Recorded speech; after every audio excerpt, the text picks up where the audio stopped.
Good morning class, कैसे हो भी सभी। टॉपिक चल रहा था भारत की प्रमुख झीलें।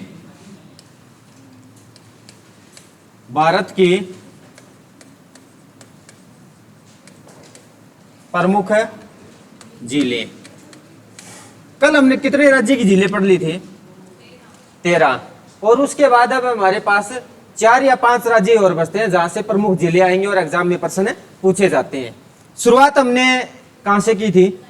शुरुआत हमने की थी लद्दाख से। जस्ट उसको भाई क्विक रिवीजन करेंगे और बताते चलेंगे भी आप हमें कौन सी झील कहां पर मिली थी। भाई लद्दाख में कौन सी झील थी? लद्दाख में तसो पयांग, यही थी। और ये खारे पानी की झील है, भारत और चीन की सीमा पर स्थित है। जम्मू कश्मीर में कौन सी आई थी? डल झील आई थी, बुल्लर झील आई थी। और नाग से संबंधित जो भी झील होगी वो कहां पर होगी? जम्मू कश्मीर में होगी। जैसे शेषनाग, अनंतनाग, नागिन, बस ये झीलें थी। डल झील की क्या विशेष बात थी? डल झील की, डल झील इसे कश्मीर का मोती कहा जाता है। बुल्लर झील ये भारत की सबसे बड़ी मीठे पानी की झील है। फिर हिमाचल प्रदेश में कौन सी झील आई थी? हिमाचल प्रदेश में रेणुका झील, और एक झील और आती है गुरु गोबिंद सागर झील। फिर इधर आ जाता है पंजाब। पंजाब में कोई झील नहीं थी। चंडीगढ़ में एक झील थी, सुखना लेक। उत्तराखंड में कौन सी झील आएगी? उत्तराखंड में यानी कि जो भी ताल से संबंधित आएगी ना, उसका संबंध कहां से रहेगा? उत्तराखंड से। फर्स्ट पे आ जाता है नैनीताल, और नैनीताल एक जिला भी है और वहां पर सर्वाधिक मात्रा में झील होने के कारण नैनीताल को क्या कहा जाता है? लेक डिस्ट्रिक्ट के नाम से जाना जाता है। नेक्स्ट में कौन सी झील थी नैनीताल के बाद में? सात ताल, खुरपा ताल, और एक रूपकुंड झील भी आई थी जिस पर 500 से ज्यादा मानव के कंकाल मिले थे, इसी कारण से वो प्रसिद्ध है। नेक्स्ट में कौन सा राज्य आएगा? हरियाणा। हरियाणा में 2 झीलें थी भाई, सुल्तानपुर और भिंडावास। उसके बाद नेक्स्ट में राजस्थान। राजस्थान में कौन सी झीलें थी? जयसमंद, राजसमंद। उसके बाद सांबर झील, डीडवाना झील, पिछोला झील, नक्की झील और पुष्कर झील। पुष्कर झील पर क्या है? भारत का एकमात्र बर्मा का मंदिर स्थित है। फिर आगे नेक्स्ट में राज्य कौन सा आया? गुजरात। गुजरात में एकमात्र झील थी नल सरोवर झील। महाराष्ट्र में लोनार झील। लोनार झील की क्या विशेष बात थी? कि इसका निर्माण उल्कापिंड से हुआ है। कर्नाटक में, गोवा में कोई झील नहीं थी, कर्नाटक में कोई झील नहीं थी। केरल में 3 झीलें थी, वेमनाड झील, अन्नाईमुडी झील और अष्टमुडी झील। वेमनाड झील की क्या विशेष बात है? कि यह भारत की सबसे लंबी झील है और इसमें राष्ट्रीय नौकायान की प्रतियोगिता होती है। फिर अन्नाईमुडी झील की क्या विशेष बात थी? यह भारत की सबसे गहरी झील है। अष्टमुडी झील ये भारत की लैगून झील है। फिर तमिलनाडु में कोई झील थी? तमिलनाडु में। और उसके बाद आंध्र प्रदेश। इन दोनों राज्यों में एक झील आती है जिसका नाम है पुलिकट झील, और ये ज्यादा किस में है? आंध्र प्रदेश में है। आंध्र प्रदेश से एक राज्य अलग हुआ है, तेलंगाना।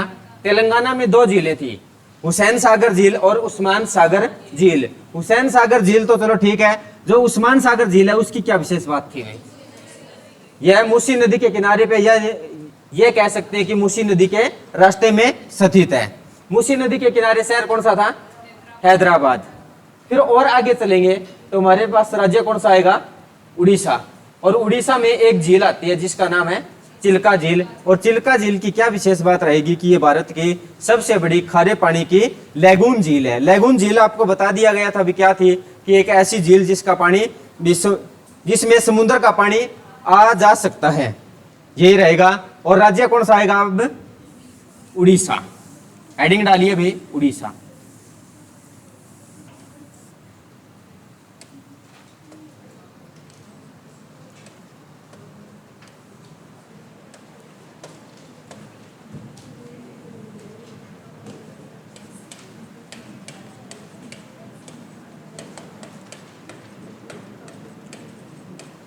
चिल्का झील।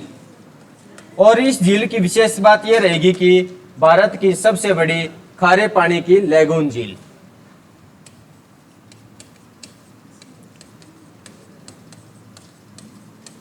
भारत की सबसे बड़ी खारे पानी की झील।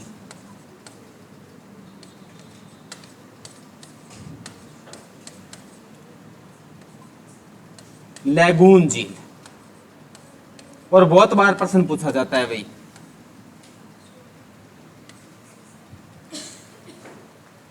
कि भारत की सबसे बड़ी खारे पानी की झील कौन सी है? उड़ीसा में चिल्का झील।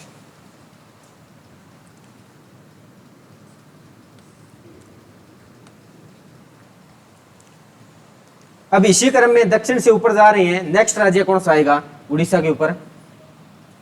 झारखंड आएगा, बिहार आएगा, वेस्ट बंगाल आएगा। यहां पर कोई झील नहीं है। लेकिन थोड़ा सा और ऊपर चलेंगे तो एक राज्य आएगा सिक्किम। सिक्किम राज्य की सीमा कौन से देशों से लगती है? सिक्किम राज्य की सीमा, हाँ, चीन, भूटान और नेपाल, 3 देशों से लगती है, नेपाल, चीन और भूटान। सिक्किम।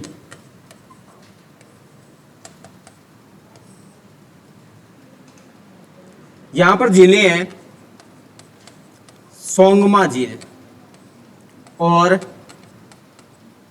सोलामू झील। नाम सुना है इनका? सोंगमा झील और सोलामू झील।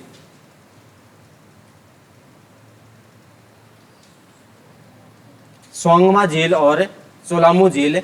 और जो सोलामू झील है, ये भारत की सर्वाधिक ऊंचाई पर स्थित झील है। भारत की सबसे ऊंची झील। मीटर याद नहीं रखना है, बस पता होना चाहिए, 5330 मीटर। सिक्किम की महत्वपूर्ण नदी कौन सी थी? सिक्किम की महत्वपूर्ण नदी, हाँ, सिक्किम की महत्वपूर्ण नदी कौन सी आई थी?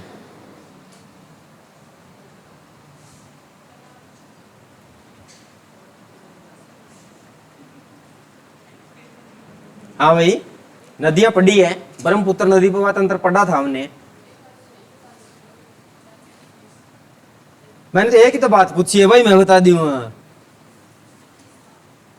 सिक्किम की महत्वपूर्ण नदी थी तीस्ता, और सोलामू झील से ही तीस्ता नदी का उद्गम होता है भाई। तीस्ता नदी का उद्गम, तीस्ता नदी का उद्गम कहां से होगा? सोलामू झील से।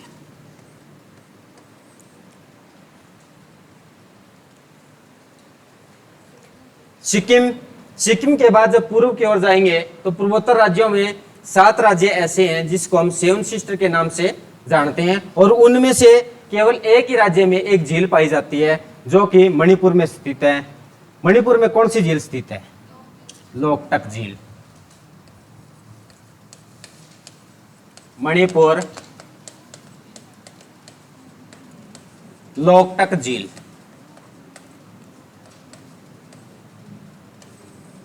इसकी क्या विशेष बात है?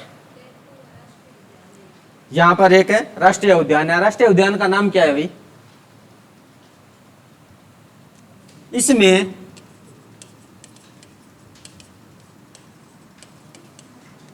केबुल लामजाओ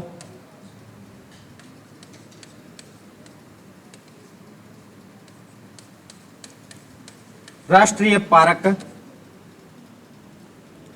या राष्ट्रीय उद्यान स्थित है। और इसकी क्या विशेष बात है? जो भारत का एकमात्र तैरता हुआ पार्क है, जो भारत का एकमात्र केबुल लामजाओ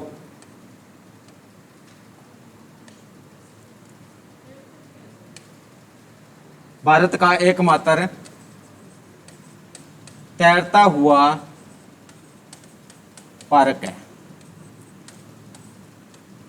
अब आपको यह बात हजम नहीं होगी कि यह तैरता हुआ कैसे है।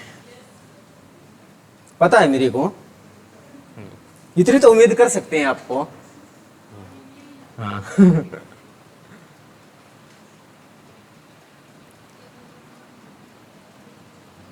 ये एक नॉर्मल सी बात होती है, चाहे कोई टीचर कितनी 1 घंटा पढ़ा ले और उसमें 1-2 पॉइंट ऐसा आ जाए भी ये हुआ तो हुआ कैसे भाई, वो हमें बताएं। जो 50 मिनट में अच्छे से बताया गया उसका कोई खास वैल्यू नहीं होती। हाँ चलो कोई ना, इसका समाधान यहीं पे है। ये हमारी लोकटक झील, और लोकटक झील पे क्या है कि ये इस पे कुछ मिट्टी है और साथ में कोई जड़ी बूटी एक साथ में लगी हुई है भाई, और ये इतनी मजबूत है कि ये अलग अलग नहीं बिखरती है, और इस पे भी छोटे मोटे झोंपड़ी भी बना रखी है और पौधे भी इस पे उगते रहते हैं। राष्ट्रीय उद्यान में बात करेंगे तो उसमें कोई ना कोई जानवर होने चाहिए, तो उस पे जानवर भी लगभग इस पे रहते हैं। ये बात इन्होंने बताई गई है भाई। क्या बात बताई है, आप इसे पढ़ भी सकते हो। लोकटक झील भारत में ताजे पानी की सबसे बड़ी झील है। यह झील मणिपुर की राजधानी इम्फाल से 53 किलोमीटर दूर, ये कोई बात नहीं है कहां पर है, अभी वर्षा हो जाती है। हाँ, लेकिन काम की बात यह है कि इस पर तैरते विशाल हरित घेरों की वजह से इसे तैरती हुई झील कहा जाता है। 1 से 4 फीट तक मोटे ये विशाल हरित घेरे वनस्पति, मिट्टी और जैविक पदार्थों के मेल से निर्मित मोटी परतें हैं। ये बात आई समझ में आपको? जो तैर रही है वो 1 से 4 फीट तक मोटी हरित घास, वनस्पति, मिट्टी और जैविक पदार्थों के मेल से निर्मित है। ये परतें की मोटाई का 20% हिस्सा पानी में डूबा रहता है और शेष 80% सतह पर तैरता दिखाई देता है। ये परतें इतनी मजबूत होती है कि स्तनपायी जानवरों के वजन आराम से झेल सकती है। अब बात आ रही है समझ में, तैरता हुआ राष्ट्रीय पार्क कैसे है कि ये परतें इतनी मजबूत है कि जो स्तनपायी जानवर है वो उस पर आसानी से बैठे रहते हैं और ये इधर उधर भी घूमते रहते हैं। स्थानीय बोली में इन्हें फुदमी कहते हैं। फुदमी के भी मुख्यतः 2 प्रकार हैं। ये कोई बात नहीं भी है, अपने को नहीं पूछने वाला। बात समझाने वाली ये थी कि इस पे एक मोटी परत पाई जाती है जो कि अलग नहीं होती, मजबूत है भी, एक साथ में टिकी रहती है और उस पर जानवर बैठकर भी सफर करते रहते हैं। आई बात समझ में? इसके पीछे का कारण क्या है? ये है लोकटक झील, और ये केबुल लामजाओ राष्ट्रीय पार्क उद्यान स्थित है, और इसकी विशेष बात यह है कि एक तैरता हुआ राष्ट्रीय उद्यान है। ये भारत की प्रमुख झीलें। हाँ जी, बिल्कुल अच्छे से समझ में आया। अब आप बोलोगे ये तो थोड़ी सी है, थोड़ी नहीं है। अगर प्रत्येक राज्य के अकॉर्डिंग पढ़ेंगे ना, हरियाणा में कितनी झीलें हैं? हरियाणा में कितनी झीलें हैं? HSSC के अकॉर्डिंग तो 5 है, और वरना पढ़ने लगती है तब अनलिमिटेड है। तो उसी प्रकार से भारत में और भी बहुत सारी झीलें मिलेंगी, लेकिन एग्जाम में हमें कितना पढ़ना चाहिए कि जितना पूछा गया है, पूछा जा रहा है और पूछे जाने की संभावना है, उसी के अकॉर्डिंग। अगर चौथे स्टेप पे कोई ना कोई क्वेश्चन पूछा जा रहा है ना, जो आपको नहीं आ रहा तो वही वो किसी को भी नहीं आ रहा, बाकी आपको कोई ज्यादा टेंशन लेने की जरूरत भी नहीं है। और वैसे अगर एक सॉन्ग के अकॉर्डिंग देखें तो भी झील कितनी के, एक हरियाणवी सॉन्ग भी तो आता है ना, उसमें भी एक झील का जिक्र होता है। सुना है? अरे सुना तो सभी ने होगा। तो फिर भाई झीलें अनलिमिटेड हो जाती है, सरकार के पास में भी डाटा नहीं मिलेगा उसका। सुना है सॉन्ग? अरे वो एक नॉर्मल सही सॉन्ग है, बे डूब जाऊं तेरी झील सी गहरी आंखों में। अगर उसके अकॉर्डिंग झील आप देखोगे तो पता नहीं भी कितनी झील है, लेकिन याद करने वाली झील इतनी ही है। अब आएगी बात जलप्रपात।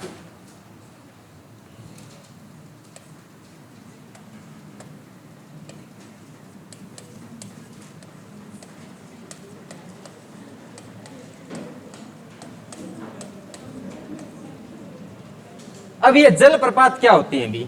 जलप्रपात होते क्या हैं?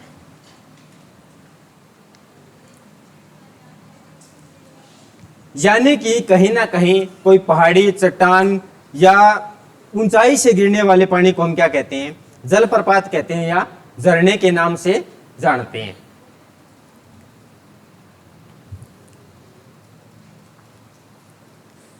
कौन से जलप्रपात का जिक्र हमने नदियों में किया था भाई?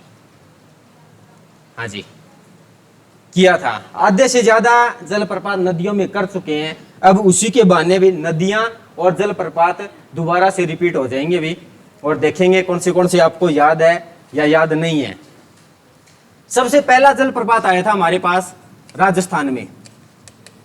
राजस्थान में कौन सा जलप्रपात आता है?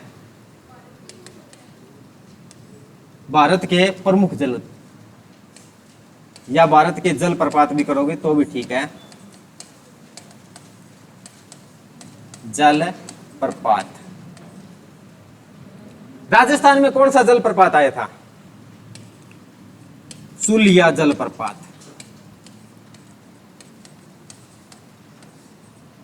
और कौन सी नदी पर था ये? कौन सी नदी पर स्थित था ये?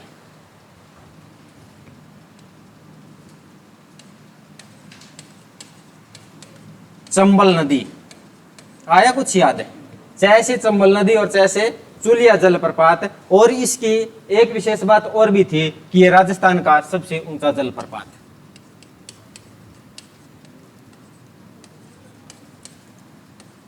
राजस्थान का सबसे ऊंचा जलप्रपात।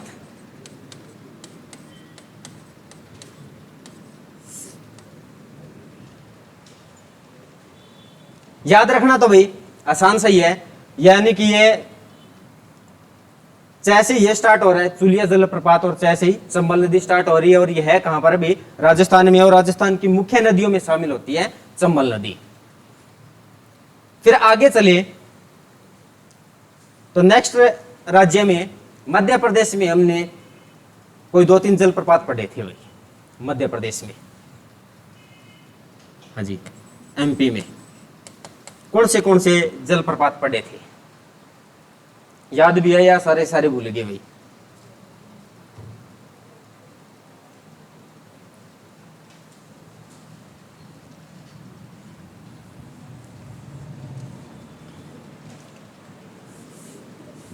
हाँ भाई बताइए, कोई ना कोई।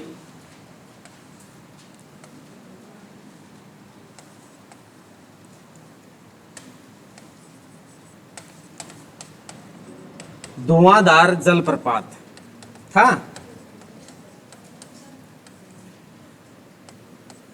फिर कपिलधारा जलप्रपात था।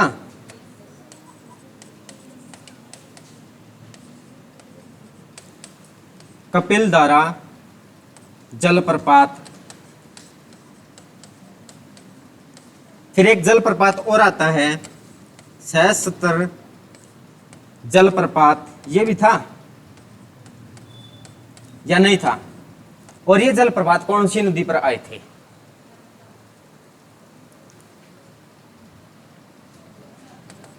हाँ भाई बोलिए। एक है पेन्ना जलप्रपात। पेन्ना जलप्रपात, धुआंधार जलप्रपात, कपिलधारा जलप्रपात, सहस्त्र जलप्रपात और पेन्ना जलप्रपात। मध्य प्रदेश की प्रमुख नदी कौन सी थी? नर्मदा। तो ये सभी के सभी नर्मदा नदी पर स्थित है भाई, नर्मदा नदी पर। नर्मदा नदी विंध्य और सतपुड़ा के मध्य से बह रही है। तो ये क्या है भी, पहाड़ों पर चल रही है और आगे चलती जाएगी, ऊंची नीची होती जा रही है और जल नीचे गिरता जा रहा है। धुआंधार जलप्रपात, कपिलधारा जलप्रपात, सहस्त्र जलप्रपात, पेन्ना जलप्रपात। एक जलप्रपात और है भाई, चचाई जलप्रपात। चचाई जलप्रपात यह भी मध्य प्रदेश में है। चचाई जलप्रपात, और इस नदी का नाम है बीहड़ नदी, और ये बीहड़ नदी पर स्थित है। नदियां भी पूछी जाती है और राज्य भी पूछा जाता है।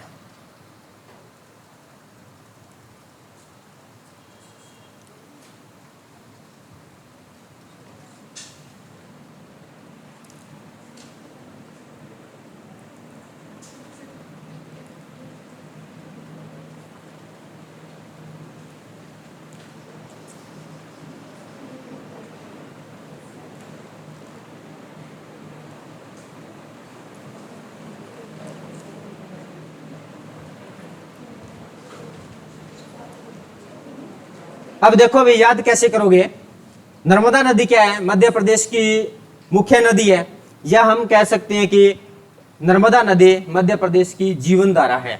एक बात हम बोल सकते हैं कि जीवन धारा है, और धारा से संबंधित कितने शब्द आ रहे हैं? एक धुआंधार और एक कपिल धारा। और उसके बाद में जब जीवन धारा है तो ये काम क्या है अभी? जल पीने के भी तो काम आएगा, पेना जल प्रपात, और ये सह सतर और जी रही हैं तो भी साथ साथ भी जल का तो हर जगह यूज ही होता आ रहा है। यानी कि एक ट्रिक नॉर्मल सी रहेगी कि नर्मदा नदी मध्य प्रदेश की जीवन धारा है। दो चार वर्ड है और जीवन धारा है तो ये जल भी पीने के भी तो काम आएगा, और सहस्त्र सारा कुछ साथ साथ चलते जाएंगे भी। जल से तो बहुत सारे काम आते हैं, पीने के भी काम आता है, सिंचाई के भी काम आता है, नहाने धोने के काम आता है। और उसी के बाद ये जो चचाई जलप्रपात है, चचाई जलप्रपात में क्या है? बीहड़ नदी।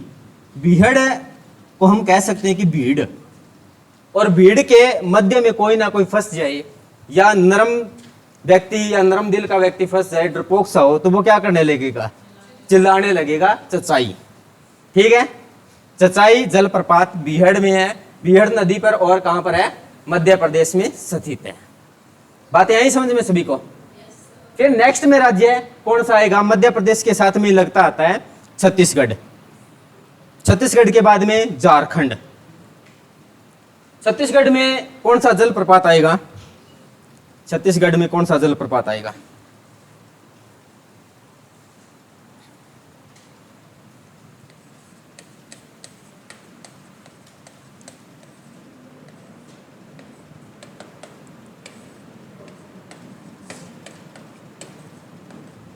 चित्रकूट जलप्रपात।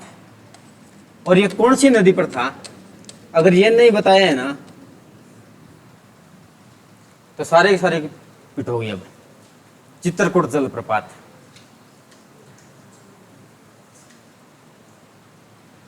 चित्रकूट जलप्रपात कौन सी नदी पर था? ये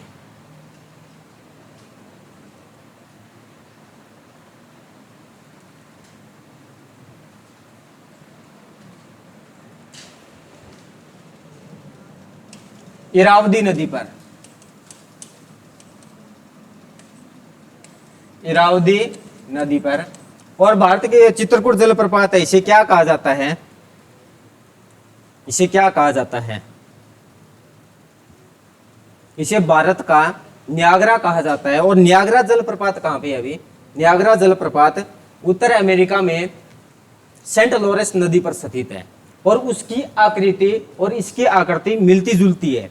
यानी कि जो ओरिजिनल न्यागरा जलप्रपात है वो अमेरिका में है, और भारत का जो न्यागरा जलप्रपात है वो कहां पर है? छत्तीसगढ़ में है। चित्रकूट जलप्रपात है, इसे क्या कहा जाता है? भारत का न्यागरा कहा जाता है। और न्यागरा क्यों कहा जाता है?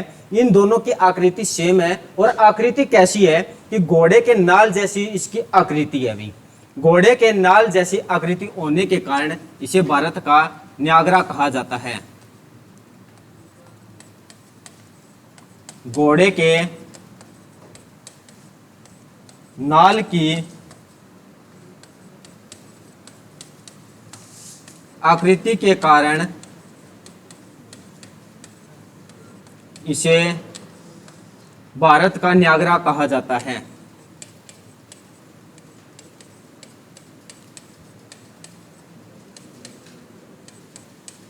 भारत का न्यागरा कहा जाता है।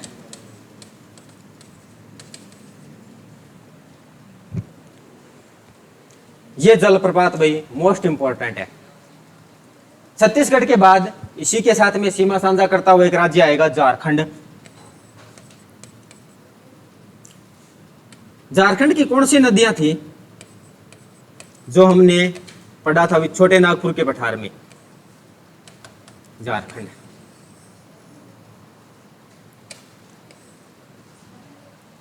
सौरण रेखा, ठीक है। एक जलप्रपात आएगा हुंडरू, हुंडरू जलप्रपात, और ये कौन सी नदी पर आता है? सौरण रेखा।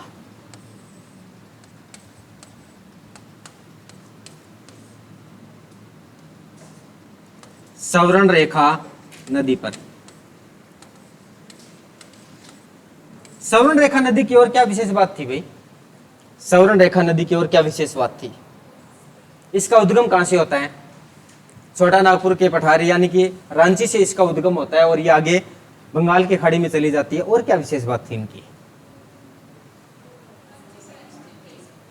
हाँ, रांची शहर स्थित है। चलो ठीक है, रांची से आती है तो रांची शहर स्थित तो हो गया।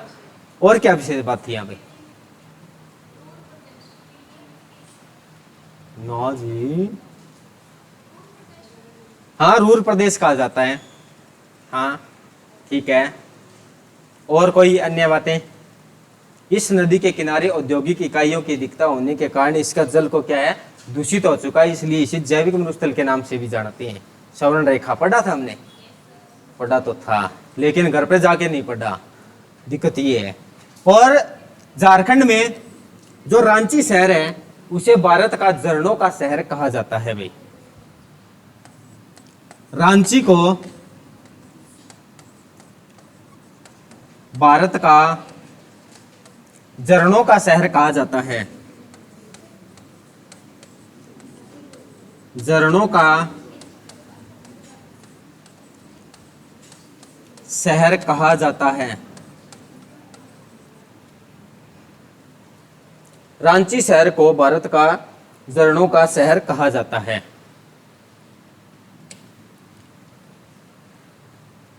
कोई ज्यादा मुश्किल तो नहीं है ना, आसान आसान सी है।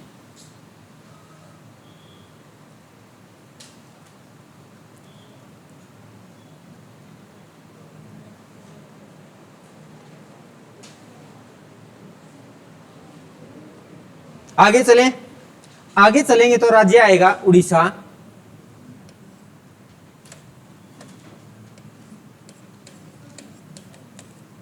और उड़ीसा का जो जलप्रपात है भाई, इसका नाम है वहेरे पानी जलप्रपात। और नदी भी बड़ी अजीब है, बुदबवल। बुदबवल नदी। नदी से प्रश्न नहीं पूछा गया भाई, प्रश्न यह पूछा गया था वहरे पानी जलप्रपात है, ये कौन से राष्ट्रीय उद्यान में गिरता है भाई?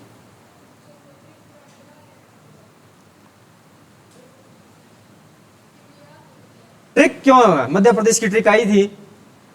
और जो दो जलप्रपात पढ़ी है वो हमने पहले पढ़े हुए हैं भाई।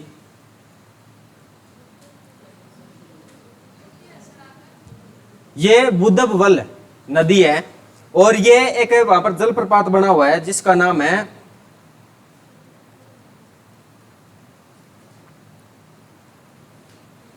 शिमलीपाल राष्ट्रीय उद्यान। यह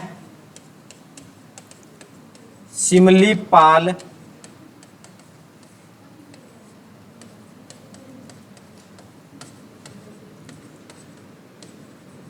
राष्ट्रीय उद्यान में गिरता है।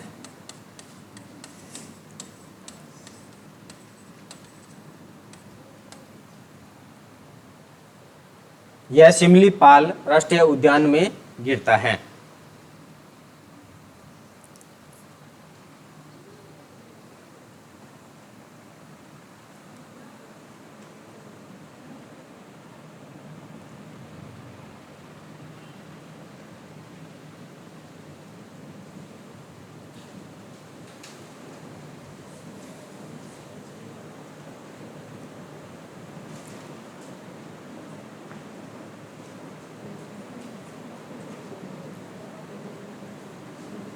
कर लिया भी नोट्स भी ने? फिर आगे चलेंगे, थोड़ा सा पश्चिमी घाट की तरफ आएंगे। गोवा और कर्नाटक के मध्य में एक जलप्रपात स्थित है, दूध सागर जलप्रपात। और गोवा की दो नदियां पड़ी थी, कौन सी दो नदियां थी?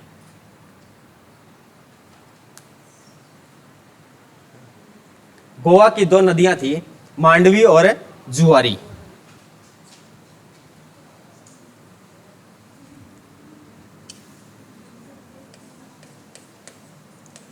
गोवा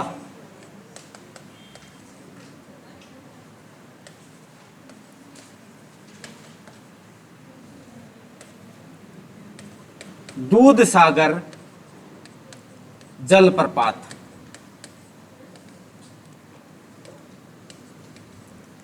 मांडवी नदी, और मांडवी नदी की और क्या विशेष बात थी?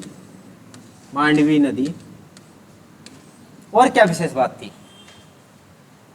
मांडवी नदी के किनारे गोवा की राजधानी पणजी आती है।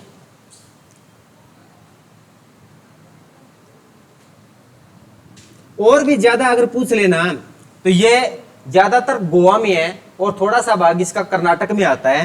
तो इतना और पता होना चाहिए, गोवा और कर्नाटक की सीमा पर स्थित है। गोवा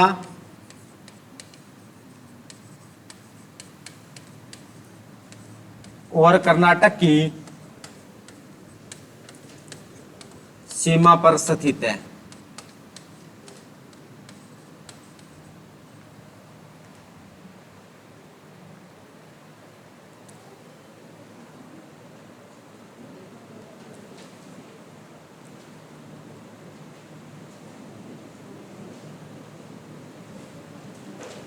गोवा के बाद में दक्षिण की तरफ चलेंगे तो नेक्स्ट राज्य कौन सा आएगा? कर्नाटक। कर्नाटक के 2-3 जलप्रपात पड़े थे भी। उससे पहले आपको थोड़ा सा मेरे को लगता है कि कंफ्यूजन हो रही हो भाई, जलप्रपात होते कैसे हैं ये भी तो देख लें। देखिए कभी की किसी ने देखा है? कौन सा देखा है? मूवी में देखा? चलो कोई ना, ये है अभी दूध सागर जलप्रपात। हाँ जी ये है झरना। ये ऐसी सीन कहां पर मूवी में आती है क्या? आती है। यहां पर इस जगह से शूटिंग की जाती है क्या? बहुत बार ये चीजें देखने को मिलती है। ये दूध सागर जलप्रपात भाई। अब थोड़ा बहुत कहीं ना कहीं ऐसी फीलिंग आ रही होगी, काश इस ट्रेन से गुजर रहे होते भाई, थोड़ा अच्छा फील होता।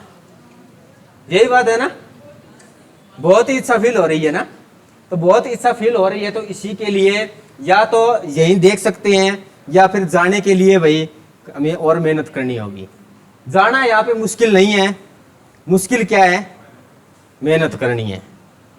ये कॉस्टली जरूर होता है लेकिन इतना भी महंगा नहीं है। ये हमें महंगा दिखता है। क्यों दिखता है? कि हम गरीब हैं इसलिए, मेन कारण ये है। वरना यहाँ से 2 लोग गुजर रहे हैं, टूर पे जा रहे हैं, तो टूरिस्ट बनाया है, लोग जा रहे हैं तभी तो बनाया है। महंगा हो चाहे सस्ता हो चाहे, महंगा उनके लिए महंगा नहीं है, महंगा तो अपने लिए है क्योंकि अपनी स्थिति कमजोर है। अगर इतना महंगा होता तो वहां पर कोई जाता ही नहीं। तो वही यही स्थिति सुधारने के लिए समय अभी है। वरना ये मूवियों में देखने को मिलेंगे भी, या रियलिटी में देखना है तो भाई पढ़ लो और फिर चले जाना टूर पे भाई, और कोई ऑप्शन नहीं है अपने पास। चले आगे। वरना ये दूध सागर जलप्रपात दिखने में बहुत अच्छा है, भी दूध जैसा पानी आ रहा है भी ऊपर, और ये ट्रेन यहाँ से गुजर रही है, ये थोड़ा सा और ज्यादा अट्रैक्टिव कर रही है। वरना ये ठीक है भी, हाँ भी पता नहीं जा ही नहीं जाता हमसे तो भाई। चलो भाई, गोवा के बाद नीचे राज्य आएगा कर्नाटक, और कर्नाटक के जलप्रपात 1 या 2 तो हमने पढ़ा था भाई। कर्नाटक,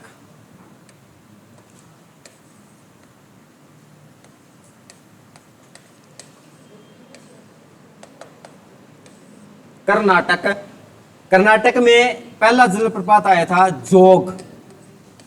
जोग का अन्य नाम था गोरसप्पा, या हम इसको जानते हैं महात्मा गांधी जलप्रपात के नाम से।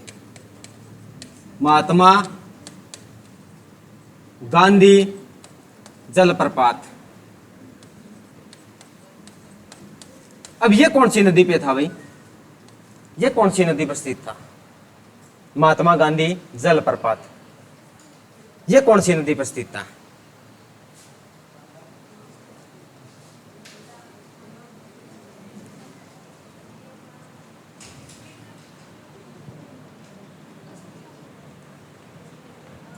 अस्थियां प्रवाहित यहां नहीं की गई थी, वो नक्की झील में की गई थी।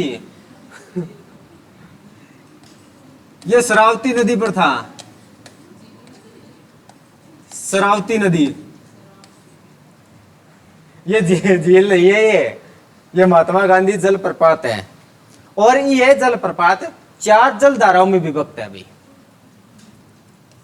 यह जलप्रपात 4 जल धाराओं में विभक्त है।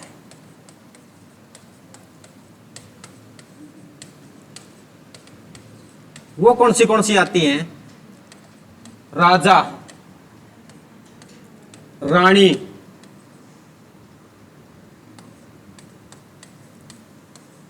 रोर और रॉकेट, ये चार जलधाराएं, और ये चारों की चारों जलधाराएं एग्जाम में पूछ ली गई भाई। पता नहीं एग्जामिनर चाहता क्या है,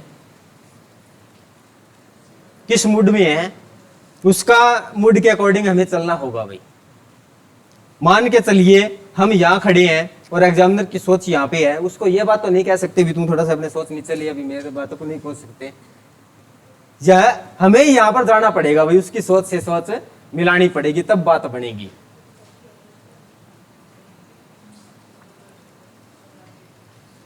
और इसकी हाइट आती है 253 मीटर, हाइट 253 मीटर। नेक्स्ट में राज्य आए, इसी में आएगा जलप्रपात जिसका नाम है कुंचिकल जलप्रपात। कुंचिकल जलप्रपात, और ये कौन सी नदी पर है? बराही नदी पर है भाई, बराही नदी पर। और इसकी हाइट से प्रश्न बहुत बार पूछा गया, 255 मीटर, और भारत का सबसे ऊंचा जलप्रपात, भारत का सबसे ऊंचा जलप्रपात कौन सा आता है? कुंचिकल जलप्रपात, बराही नदी पर है भाई। प्रीवियस ईयर में आपने बहुत अच्छे से देखा होगा।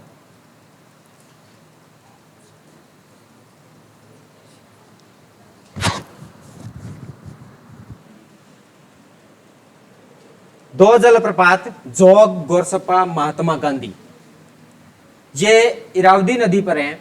इसकी हाइट 253 मीटर है। चार जलधाराओं में विभक्त है, राजा, रानी, रोर और रॉकेट। सेकंड में जलप्रपात आता है कुंचिकल जलप्रपात, ये बराही नदी पर स्थित है और ये भारत का सबसे ऊंचा जलप्रपात है। और इसी राज्य में दो जलप्रपात और हैं भाई, 12 चुक्की जलप्रपात, 12 चुक्की जलप्रपात।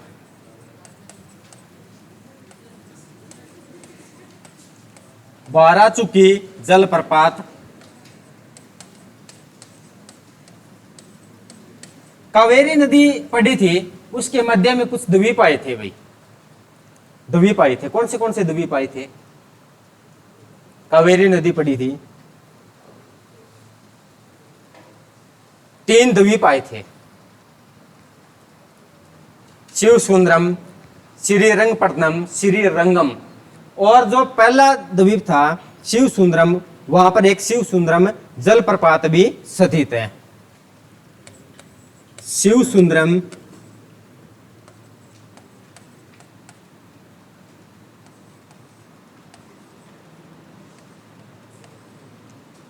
शिवसुंदरम जलप्रपात कौन सी नदी पर स्थित होंगी? ये कावेरी नदी पर। और ये जो शिवसुंदरम जलप्रपात है, यहां पर एशिया की प्रथम भाई बिजली उत्पादन का काम किया गया था, प्रथम जल विद्युत गृह स्थापित किया गया। इस जलप्रपात पर एशिया का प्रथम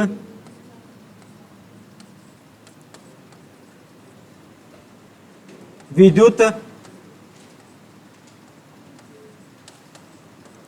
जल गृह स्थापित किया गया।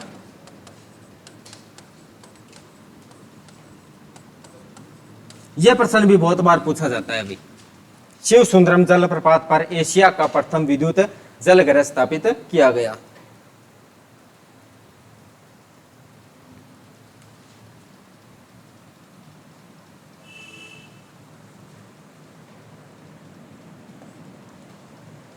चार जलप्रपात जोग, गोरसपा, महात्मा गांधी। कुंचिकल जलप्रपात बराही नदी पर है, भारत का सबसे ऊंचा जलप्रपात है। बाराचुक्की जलप्रपात और शिव सुंदरम जलप्रपात ये कहां पर है? कावेरी नदी पर है। और एशिया का प्रथम जल विद्युत गृह स्थापित किया गया।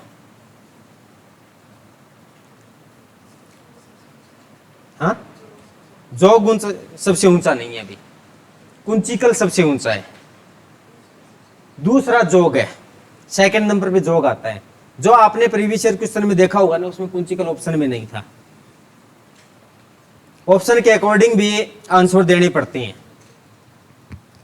उसमें एग्जामिनर ये पूछना चाहता है कि सेकंड नंबर का सबसे ऊंचा जलप्रपात बताइए, तो इसकी हाइट कितनी है? 255 मीटर। और जो जोग जलप्रपात है इसकी हाइट कितनी थी? 253 मीटर। ये डिफरेंस क्लियर करने के लिए है, ना ये 253 पूछी गई, ना ये 253 पूछी गई। बस ये पूछा जाता है कि सबसे ऊंचा और सेकंड नंबर पे सबसे ऊंचा जलप्रपात कौन सा आएगा? जोग जलप्रपात स्थित है। आगे चलेंगे, तमिलनाडु में यह नदी कहां से कहां तक जाती है? कावेरी नदी है, कर्नाटक के बाद में तमिलनाडु से होते हुए बंगाल की खाड़ी में जाएगी। तो यहां पर एक पाईकारा जलप्रपात आता है भाई, पाईकारा जलप्रपात।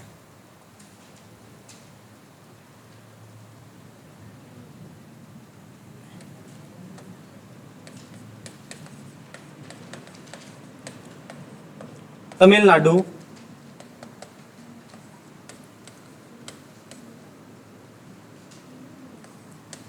पाईकारा जलप्रपात, और ये पाईकारा नदी पर स्थित है।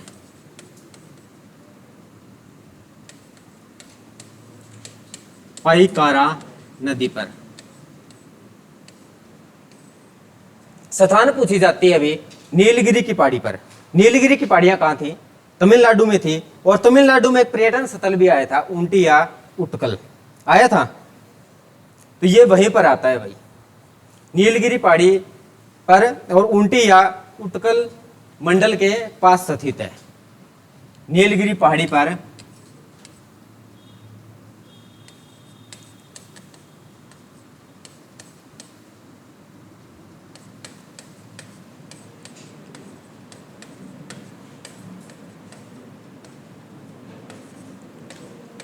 ऊंटी या उटक मंडल परिसर में स्थित है, परिसर में स्थित है। ऊंटी एक जगह है, नीलगिरी एक जिला है, और ये जिला कहां पर है? तमिलनाडु में है। और यहां पर पाईकारा जलप्रपात स्थित है। एक और रहता है भाई, मोस्ट इंपॉर्टेंट है, मेघालय में।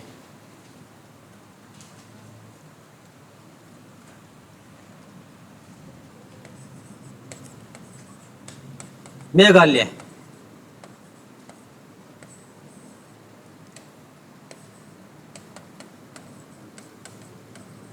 नोहक लाई, ये नाम बड़े अजीब है अभी, नोहक लाई जलप्रपात।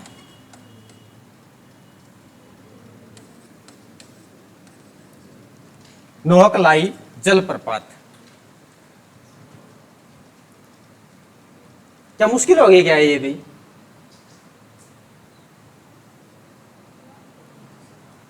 याद तो करने पड़ेंगे, याद रखने वाले को नौकरी दी जाती है भाई, वरना भूले हुए तो सारे हैं ही।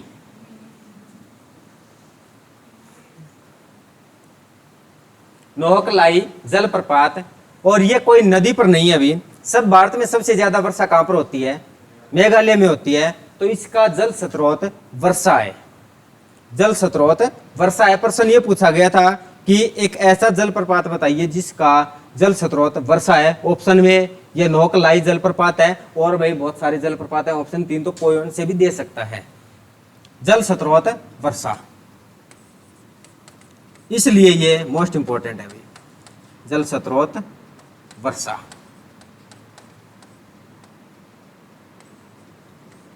कितने जलप्रपात हो चुके हैं? 9। कोई ज्यादा तो नहीं है, 9 में से 6 तो हमने पहले भी पढ़ रखी है, पढ़े तो 3 ही नहीं है। 9 राज्य हैं। चलो भाई, ये आपके जलप्रपात, झील और जलप्रपात कंप्लीट है भाई।